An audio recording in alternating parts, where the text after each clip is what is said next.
क्यों गई मेरी इजाज़त के बगैर घर के बाहर? बच्ची हो, समझ नहीं आती। सबा कमर और उस्मान मुख्तार का ड्रामा कमाल तो आप सब देख ही रहे होंगे and we have a lot to say about this drama. So today I have Laiba with me and we will be discussing the drama in depth. So thank you Laiba for joining us. Thank you for having me. मैं तो बहुत कुछ कहना चाहती थी इसके बारे में. लेकिन आप मुझे पहले बताइए कि आपका ओवरऑल जो व्यू है इस ड्रामे के बारे में वो क्या है? मेरा ओवरऑल व्यू ये है कि जब मैंने ये ड्रामा देखना शुरू किया तो I think by the second और third episode I wanted to message Usman Mukhtar what is wrong with you. And then I had to remind myself कि oh it is Raza, it is a character. क्यों उस अनजान औरत को घर में लाई और काम दिया? किसी की मर्जी में डरना कितना मुश्किल होता है ना. So शुरू में जो ड्रामा चल रहा था ना उस पे एक तो गुस्सा was very common बिकॉज मैं बहुत सारी जगहों पे देख रही थी लोग. गुस्सा आपका या रजा का? आई थिंक दोनों का. रजा को गुस्सा आता था और मुझे उस पे गुस्सा आता था फिर कि यार what is wrong with this guy. क्यों? और शुरू में जब ड्रामा शुरू भी हुआ तो social media and almost everywhere everybody was commenting कि भाई दिस इज सो रिलेटेबल, किस तरह के मर्द एक्चुअली एग्जिस्ट करते हैं आज के ज़माने में भी. So that was very interesting. और अब जाके देख रहे हैं तो एवरीबडी इज लाइक What? ये क्या हुआ? नहीं लेकिन आई थिंक अच्छा if we talk about the story शुरू होती है ठीक है. देयर इज दिस गर्ल जो कि एम्बिशियस है, वो कुछ अचीव करना चाहती है लाइफ में because of her family history right. उसके अब्बा की डेथ होती है, सारी जिंदगी वो अपने मामू के घर रहे हैं. तो वो कुछ करना चाहती है अपनी लाइफ में एंड शी इज क्रिएटिव ठीक है. बट फिर होता ही है कि अब उसकी अम्मा अचानक से एक दिन बहुत बीमार होती है और उनको दवाई नहीं मिल रही. वो भागी भागी मरी से उठ के जाती है इस्लामाबाद, डन पहुंचती है, वहाँ पे उनकी मेडिसिन लेती है. फिर उसको कोई लड़के छेड़ लेते हैं, फिर 10 उसकी गाड़ी से टक्कर होती है एंड टक्कर results in oh my god Raza मेरे ख्वाबों का शहजादा आ गया. जो क्वेश्चनेबल चीज़ थी ना वो ये थी कि भाई आप एक तो आप लड़के छेड़े थे आपको, ठीक है, I understand you ran away from that was a smart thing to do, but at the same time you sat in a stranger's car. How is that in? मतलब ठीक है यार you are terrified and you are never been out of the home like this. But मतलब नहीं बैठता ना कोई ऐसे. और चलो आपने बस स्टैंड तक का कहा था ना, बस स्टैंड पे उतर जाते हैं, शी इज लाइक नहीं मैं तो जाऊंगी मरी तक. तो वो चलो वो लव एट फर्स्ट साइट हो गया, सब कुछ हो गया. अब उधर से comes the character who is in my opinion very sweet. That's Sunny. Okay, I also think he's a little down.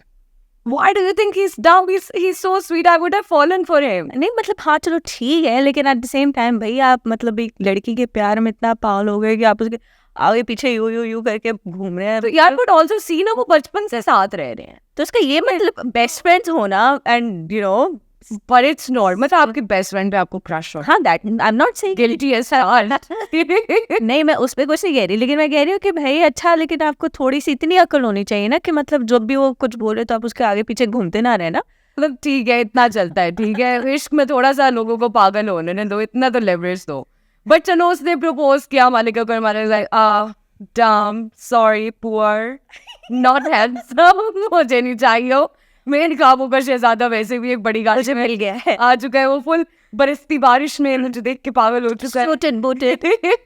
तो फिर अब वो हो गया और उनके घर में भी फटा पड़ गया एंड नन्नी is like now all upset कि अच्छा मेरे से शादी नहीं हो रही है. और फिर उसके बाद फाइनली ऊपर से वो डिप्रेशन में चला गया. हाँ हो गया अपसेट. उसमें इतना तुम अब क्रिटिसाइज नहीं करो उसको ठीक है. थोड़ा तो लोगों को मैंने पहले कहा इश्क में पागल होना था, अब इश्क में डिप्रेस भी होना था ना. मतलब आपके प्यार की किसी और से शादी हो रही है और आप अपसेट भी नहीं हो. चलो कह रही उनकी शादी हो. अब वो शुरू में हमारी जो प्रिंसेस हैं मलिका, उनको रजा का पोजेसिव होना और उसके पसंद के कपड़े पहनना और वो सारा कुछ करना बहुत अच्छा लग रहा है. The honeymoon period. Yeah but it goes to the extent where it is suffocating. हाँ जब वो कहता है कि तुम लिखा भी मेरे बारे में करो, सोचा भी मेरे बारे में करो. नार्सिसिज्म ऐसे कूट टपक रहा था वहां पे बट उसको नजर नहीं आया. और वो मतलब वो बहुत अच्छा लगा. आई थिंक बहुत शुरू में उसकी अम्मी ने ये कहा था कि ये शुरू में अच्छा लगता है बट हाँ बाद नहीं. That was the only warning जो उन्होंने इस पूरे ड्रामे में इसको दी है. एग्जैक्टली. वरना वो सारे टाइम उसको ये कहती रही बेटा इट्स ओके कोई बात. हाँ वैसे टॉकिंग अबाउट द मदर, उनकी अम्मी का कैरेक्टर भी बहुत प्रॉब्लमैटिक था. लेट्स गेट टू दैट, लेकिन पहले आप ये कहानी खत्म कर लो. अच्छा तो फिर उसके बाद क्या वो शादी होगी, वो पोजेसिव होना शुरू हो गया और आहिस्ता आहिस्ता करके वो थोड़ी सी जो उसमें एम्बिशन थी या वो कुछ बनना चाहती थी या वो आउट गोइंग होना चाहती थी उससे वो सब खत्म कर दिया राइट. सब कुछ खत्म। अब वो गया भी क्योंकि उसके पेरेंट्स की डेथ हुई हुई, उसके बड़े भाई ने उसको पाला है हमेशा, और उसकी भाभी फॉर द लॉन्गेस्ट टाइम उनकी लाइफ में है। अब वो घर भी मलिका का नहीं है, वो उस भाभी का, because she gets pissed off जब वो थोड़ा सा फर्नीचर इधर उधर का और खाना बनाती है। हाँ खाना बनाती है, तो उनको प्रॉब्लम है। I mean, किसको प्रॉब्लम होता है कि तुम खाना क्यों बनाना, but I think she was a bit jealous क्योंकि वो खुद भी बना सकती थी।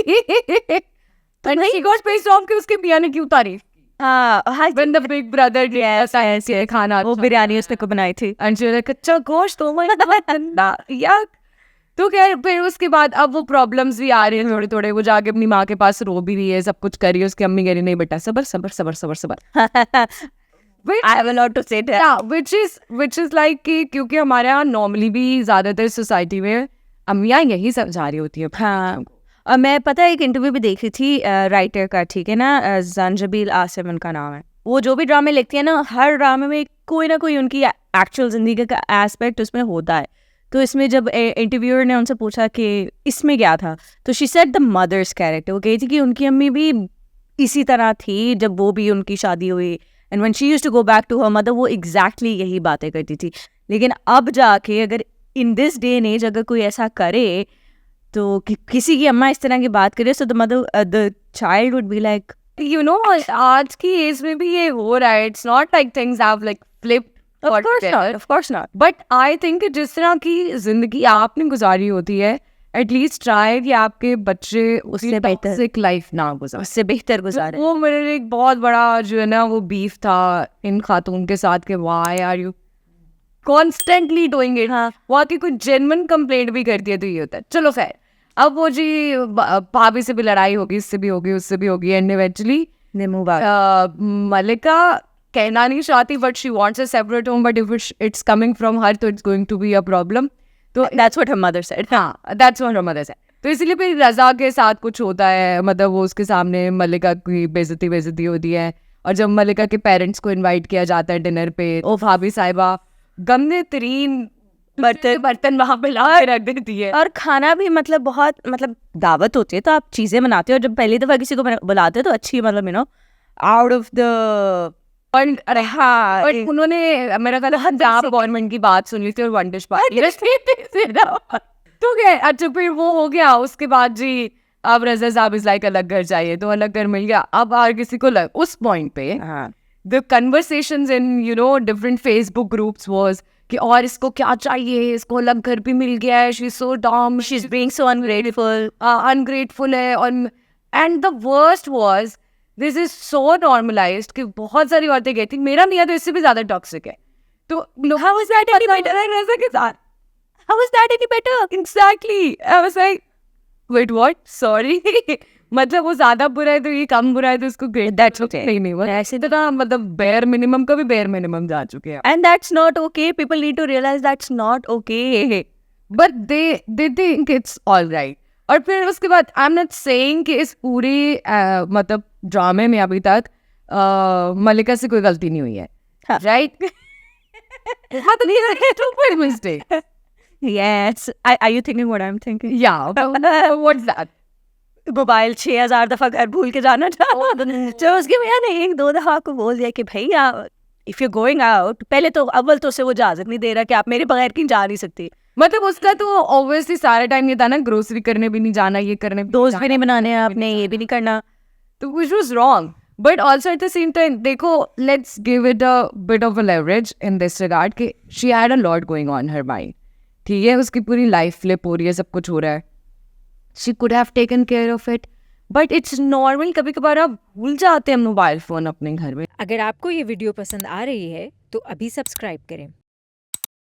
रज़ा's कैरेक्टर इज़ वेरी प्रॉब्लमैटिक, ठीक है ना. जिस ट्रेजेक्टरी से वो शुरू से चल रहा था, ठीक है, a good husband up front, लेकिन इतनी टॉक्सिक बिहेवियर्स हैं, इतना डोमिनेटिंग है, इतना कंट्रोलिंग है, ठीक है, तो उस हिसाब से चलो ठीक है, I agree with you, his character itself is very problematic. But at the same time अब वो मतलब इस पॉइंट पे आगे तो बिल्कुल ही फ्लिप हो गए ना लोगों के इमोशंस उस चीज को लेके. पता नहीं क्या उन्होंने किया, इतनी अच्छी उन्होंने ट्रेजेक्टरी बनाई हुई थी ना इस ड्रामे भी थी. हाँ, और मतलब ठीक है, लोगों को एहसास हो रहा था कि मतलब औरतों की भी इज्जत होती है, कि इस तरह नहीं होता शादियों में, ठीक है.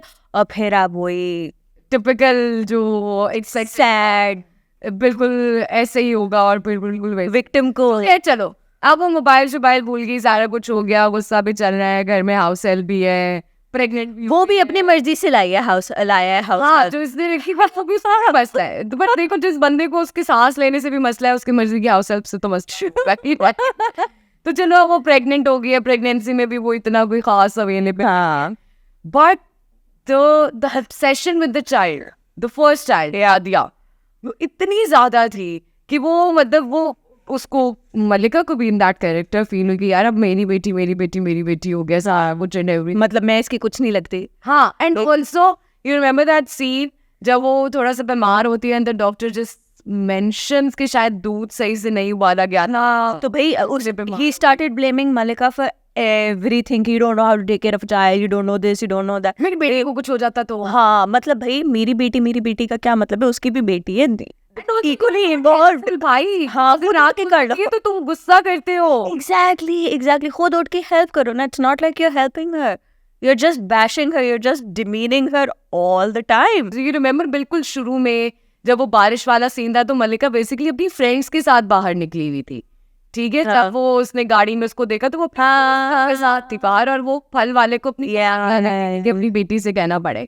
तो she used to have friends, वो भी खत्म। जिस नई बिल्डिंग में गए वहां पे गलती से अगर उसने एक सहेली बना ली, ठीक है, तो वो सहेली के घर खाना लेके जाती है और वहां पे फुल पार्टी चल रही थी, done done done done done, और वो वहां पे छापा पड़ जाता है। लेकिन उन्होंने ये भी दिखाना था ना कि भाई मतलब कितनी डम है कि इसको मतलब दोस्त कैसे बना। एग्जैक्टली हालांकि असल जिंदगी में सबकी अपने दोस्तों से कटा है। हाँ। तो मतलब अगर कोई अच्छी दोस्त है भी तो आप उसके घर भी नहीं जाने दे रहे, और वो उस दूसरी दोस्त के घर नहीं गई थी उससे मिलने के लिए, वो सिर्फ खाना बना के लेके गई और वो एक्चुअली अपना स्क्रिप्ट राइटिंग अपनी कहानी उससे यार काश मतलब मे भी शायद कुछ हो। हाँ और उसके बाद God Riza made such a huge fuss out of it, उसको उसकी अम्मी के घर छोड़ दिया 3-4 महीने ड्यूरिंग हर प्रेगनेंसी। या 3-4 महीने उसको बुलाया ही नहीं और वो रो रही है। और फिर रजा को एक दिन वो लड़का नजर आता है, मार कुटाई था जिसकी वजह से छापा वापा पड़ा था, उसको मार कुट होती है, रजा को अच्छी खासी कुट पड़ती है, पेंटा चढ़ता है रजा का। Lowkey I was happy that I think he deserved कि मतलब चलो अच्छी बात है किसी ने तो उसको थप्पड़ मारा फॉर अदर रीजंस, लेकिन आई लाइक अंदर के वो तो खैर फिर उसके बाद अब वो हॉस्पिटल में एडमिट है, तो फिर मलिका को पता लगता है शी कम्स टू सी मैं मेरा मियां so okay I'll give Malika that she was supportive of her husband and you know being a nice wife, always being there, वो वाली चीज चलो ठीक है वो हाँ नहीं, बट द पॉइंट इज ठीक है आप चली गई, वो थोड़ा बेहतर हुआ है, कभी तो कन्फ्रंट करें उसे कि भाई ये 4 महीने क्या किया है तुमने क्यों नहीं। हाँ ये वाली बात तो किसी ने की ही नहीं, तुमने क्यों नहीं मुझे आके पूछा, कभी तुमने मुझसे बात क्यों नहीं की। No one ever asked that question in the drama. वो बस ऐसे मक्खन की तरह आई और स्लिप और मक्खन की तरह निकल गई वहां से कि बस ठीक है अब मेरा मियाँ एंड ओके ठीक है आप लोगों ने दिखाना था कि she is such a good wife. उसके बाद लेट्स जंप, कुछ साल गुजरते हैं, बड़ी सारी वो महल टाइप चीज बन जाती है रजा की। हाउस हेल्प तब भी है कि we were just discussing it। और इस सब टाइम में अभी भी मलिका के पास कोई इंडिपेंडेंस नहीं है, ठीक है, she can't go out herself, she doesn't even know how to drive।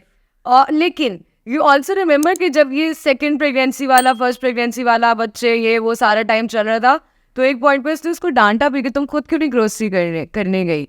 You remember उसके पेरेंट्स को इन्होंने बुलाया था और फिर रजा साहब नहीं आए थे because he was very busy with work। He's the one who invited them, yeah, and he's the one who didn't show up। और उन्हें कुछ खाने को देने के लिए था खाई और फिर उसने उसको डांटा कि तुम गई क्यों नहीं। मतलब it's such an unrealistic expectation कि एक बंदी जो थोड़ी बहुत आउटगोइंग थी, जिसकी थोड़ी बहुत लाइफ थी, पहले आपने उसको अच्छा खासा टेस्ट नप कर दिया। हाँ मतलब आपने उसको एक सोने के पिंजरे में रख दिया। एवरीवन वाज लाइक अलग घर मिल गया, ये हो गया वो गया ब्ला ब्ला ब्ला, तो वो क्यों अनग्रेटफुल है। मतलब पिंजरा है सोने का भी तो पर रहेगा तो पिंजरा ही है ना।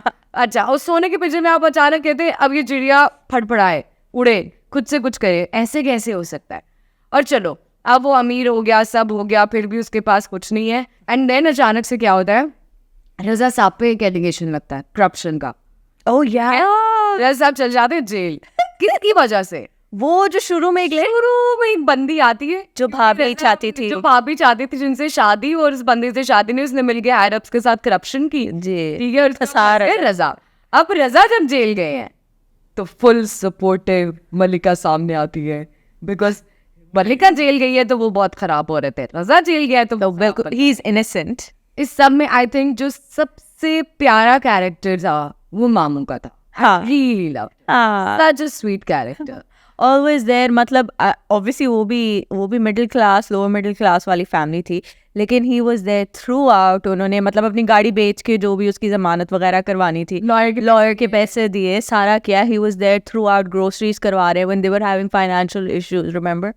तो ग्रोसरी के भी पैसे नहीं थे, ग्रोसरीज खत्म थी, तो वो अंकल ग्रोसरी भी कुछ करके लाए. तो I really like this character. हाँ, मुझे मेरे मामू याद आ गए थे. The hobby of Raza.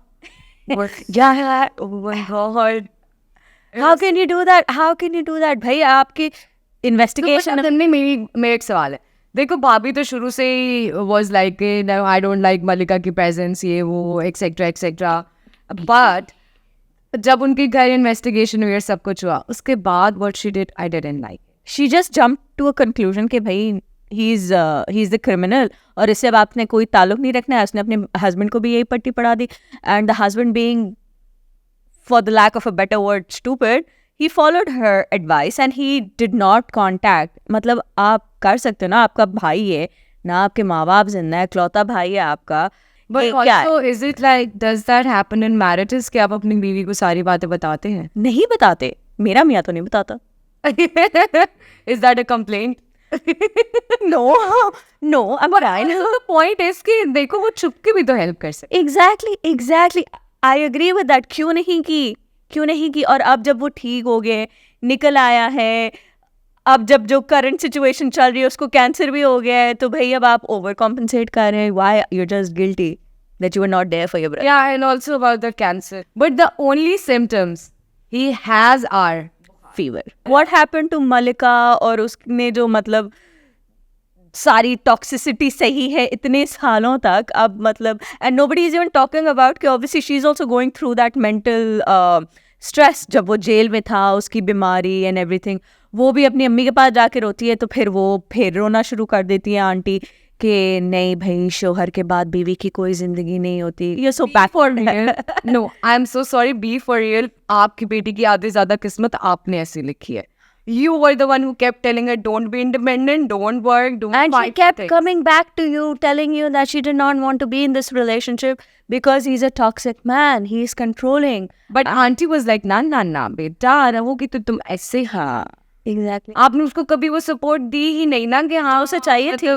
Fly, grow your wings. Yeah. कोई बात नहीं, it's okay if you ever come back. इससे ज्यादा तो वो मामू मामी सपोर्टिव थे कि हमारी बेटी आ जाए वापस जो. हाँ. मतलब the मामू and मामी took a stand. हालांकि मामी was really upset कि अनी का दिल दुखाया और मेरे बेटे का प्रपोजल नहीं. यार अनी, speaking of अनी, where was he all these years? अनी तो है ना, अनी चले गए दुबई. फिर वापस भी आ गया. अनी थोड़े हेल्दी भी हो गए, अनी थोड़े हॉट भी हो गए, रिच भी हो गए. रिच भी हो गए. रिच तो ऑब्वियसली अब दुबई जाके, अब अनी ने अगर रिच नहीं होना था तो मैं बहुत डिसअपॉइंट होती. अब वो इतने सालों बाद वापस आया सडनली. बाय साल I mean after so many episodes अनी इज बैक. या सारे हो गए ना. और जैसे ही अनी आया है तो उसके अब्बा इज लाइक कि नहीं बेटा जाओ जाके अपने बहनोई की तीमारदारी करो, जिसको बहनोई नहीं समझता है बट वो जाता है तीमारदारी करने. एंड उस पॉइंट से पहले सो नाउ अनी is back in the picture, but उससे पहले रजा इज लाइक सारे फाइनेंशियल तालीम भी दे रहा है अब. अच्छा हाँ, जब सिखा रहे सब कर रहे कि अब तुम इंडिपेंडेंट. वो शादी से पहले वाली का बात. अच्छा, इवन इन दिस सिचुएशन, मतलब उसकी हालत देखो, उसके हल्के बढ़ते जा रहे हैं, ठीक है, लेकिन फिर भी he still the same toxic man. ठीक है, जब वो उसे सारे फाइनेंसेस बता रहा होता है एंड शी इज लाइक आप ही मुझे पहले अच्छे वक्त में समझा देते तो अच्छा होता. And his reply was कि अच्छे वक्तों में लोगों का दिमाग काम नहीं करता. Something along these lines. Whatever. हाँ, something along these But lines. I think he was talking about himself. No. He was being retrospective even at this point. No, because remember time and again he kept saying that oh my god you're so stupid, you're so dumb, तुम्हें ये करना नहीं आता, तुम्हें ये भी नहीं आता, तुम्हें ये भी नहीं आता, तुम पागल हो, इसलिए मैं तुम्हें बाहर नहीं जाने देता. जब वो फ्लैट में थे तो time and again he kept saying that and he said it again. That's any kind of I disagree on it. मुझे लगा, जो एटलीस्ट मेरा परसेप्शन है, कि इस पॉइंट पे he was talking about himself कि उसने इस बारे में कभी नहीं सोचा. ऑब्वियसली But- सोचा. आई थिंक मुझे गलत लग रहा है. उसकी वजह ये है कि जब अन्नी आता है अब वापस इस सारे सिनेरियो में, अन्नी आता है उनकी तीमारदारी करने, he has such a bad face. मुंह फुला के बैठा है. क्योंकि मुंह फुला के बैठा. This might sound very rude to a lot of people, but I'm going to say it because I'm the queen of controversial opinions. But वो अपने दिमाग में ये सोचता है कि ओहो मैं तो मर जाऊंगा और मेरी बंदगी की वजह हो जाएंगी. क्योंकि उसको मैंने पैसा भी हैंडल करना सिखा दिया, उसके बाद पैसा भी होगा, उसमें गाड़ी भी होगी, घर भी होगा और बंदा भी होगा. तो मतलब क्या भाई, वो इतनी डेडिकेटेड बीवी रही है. उसने सारे ड्यूरेशन में अन्नी से 700 दफा कांटेक्ट खत्म किया तुम्हारी वजह से, जो कि उसका माई बेस्ट फ्रेंड था. एग्जैक्टली. और फिर अन्नी मुल्क ही छोड़ के चला जाता कि यार बाहर में जाओ तुम सारे, मैं जा रहा हूँ यहाँ से. और उसकी अभी इस एपिसोड में आपने देखा कि फ्लैशबैक में भी ये वाली कॉन्वर्जेशन उसकी उस्मान मुख्तार के साथ आई थी कि he has applied for a job and he's going to go abroad. तो वो वाली I don't know why that I didn't understand. So that flashback came because अन्नी ने उसे बोला रज़ा भाई आपको कोई भी हेल्प चाहिए हो तो मुझे बताइएगा. And it reminded him of the time कि जब उसने अन्नी को ये बोला था कि तुम्हें कोई भी हेल्प चाहिए हो तो बताएगा, but he never actually help अन्नी. Yeah. Right? Yeah. उसे लग रहा है oh maybe he's just saying it for the sake of saying it because now he's in a position of power. तो वो इसलिए वो flashback आया. ठीक है. Okay, I didn't understand that. So No. So that is the reason why that flashback came, and I was like, that is so bad. You shouldn't have done that. अब जो like the episode that is about to come, highlights में दिखा, it's once again the same thing. कि अन्नी क्यों आ रहा है, and the way he says कि जो लोग something along the lines of जो लोग सहारा ढूंढते हैं वो सारी जिंदगी सहारा ही ढूंढते रहते हैं, ये सहारे Exactly. Yeah. गुजारा करते हैं. And I'm like, I'm so sorry dude, you're dying.